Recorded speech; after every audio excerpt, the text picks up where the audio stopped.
رد هم یو طریقه ده خو ډېر خلک نه پوهېږي په دې باندې لکه پرون مې د یو ملا بیان اورېدو چې هغه سوی ځان ته او د هغه چې کوم مقلدین دي یا په هغه پسې چې کوم روان دي هغوی هم هغه ته سوی نو هغه په ډاکټر ذاکر نایک حفظه الله ورعاه په هغه باندې رد کوي نو دغه خر چې کوم دی وي د خره لکۍ وي شاته او د ده لکۍ مخې ته ده او د خره لکۍ وي بیا د ده نه ښه د عورت مې پټ کړی او لګیا دی او کالر او سکالر او دا څه خبرې دي یو خدا چې یو سړي باندې رد ته ضرورت څه دی بلکې رد کې نو د رد بیا اصول دي بیا آداب دي همدغه خلک چې کله موږ حق خبرو کوو د چا نوم وانلو او داسې ووایو چې دا کار غلط دی داسې وهابیان اله بې مذهبه او بې ادبه د دومره لوی امام نوم یې واغېستو او د دومره لوی ملا نوم یې واغېستو همدغه خلک دا خبرې کوي حالانکې موږ دا ټکي الحمدلله نه ویلي دي او نه زموږ دومره سپکه خوله ده چې خر او زناور او خنزیر او موږ باندې بعض ورځونه کړي دقه کنځلې به کولې یا د چا نوم بدلول په هغه پورې استهزا کول یا د چا ذات یادول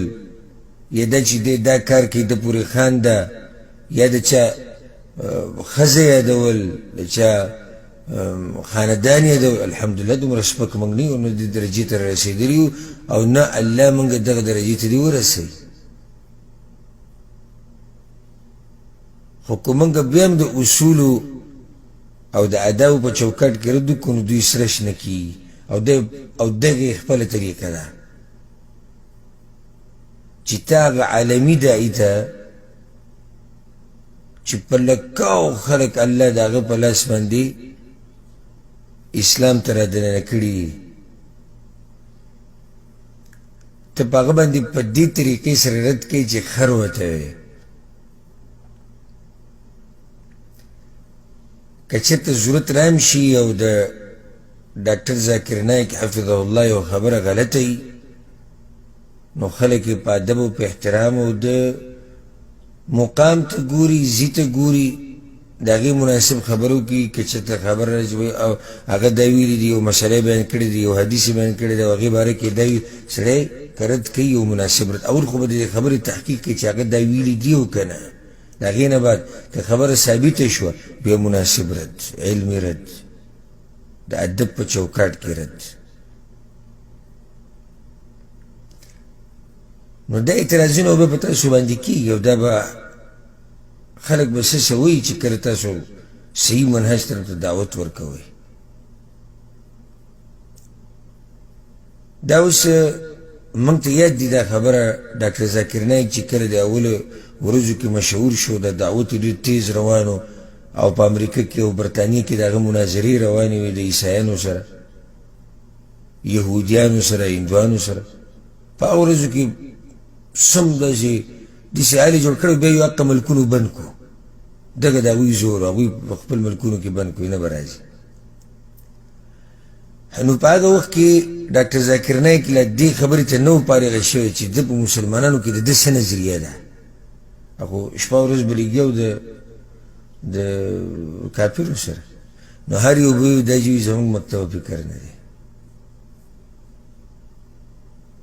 هر یو به دا وي دا چې وي دا زموږ سړی دی که نه دا داسې و دا داسې بیا د هغه نه د سوالات جوابات شروع شي د مسلمانانو به ترې سوالات کول ته کومې فرقې سره یې د رفع الیدین کول څنګه دي د امین په زوره ویل څنګه دي په منځه کې صف جوړول څنګه دي وترو باره کې ته څه تقلید باره کې ته څه دا قسمه سوالونه ترې وروسته شروع شو چې کله دی لږ فارغه شو د هغه دعوت نو بیا هغه ذاکر نایک چې خلک هر یو کوشش کوي چې زموږ فرقې ته دې منسوب شي هغه بیا څه شو هغه بیا ګمراه هم شو هغه بیا د یهودو نصارو ایجنټ هم شو. یو مولا ما اورېدی دا د یهودو نصارو ایجنټ دی. نو ما هلکه ستا عقل په خپو کې پروت دی، د یهودو نصارو ایجنټ خلک اسلام ته راړی. د دې مولي عوام پرېږده، عوام به څه خبره کوي، ته مولا ته وګوره. داسې خبرې به شروع کړي، د ځان صفت به کوي چې کله راولېږي د ځان په صفت. دی وایي ذاکر نایک د یهودو نصارو ایجنټ دی. جي د ده ټایي ده او جي د ده پینټ شرټ دي. لکه لوی اعتراض دا دی، وایي زه صحیح شو ستا خو پټکۍ او کمیز پرتوګ دي، تا په دې پټکۍ او کمیز پرتوګ کې څومره دعوت کړی. زه ته خو برابر یې که نه، ستا خو پټکۍ هم شته او ستا کمیز پرتوګ هم دي، تا په دې پټکۍ او کمیز پرتوګ کې څومره دعوت کړی.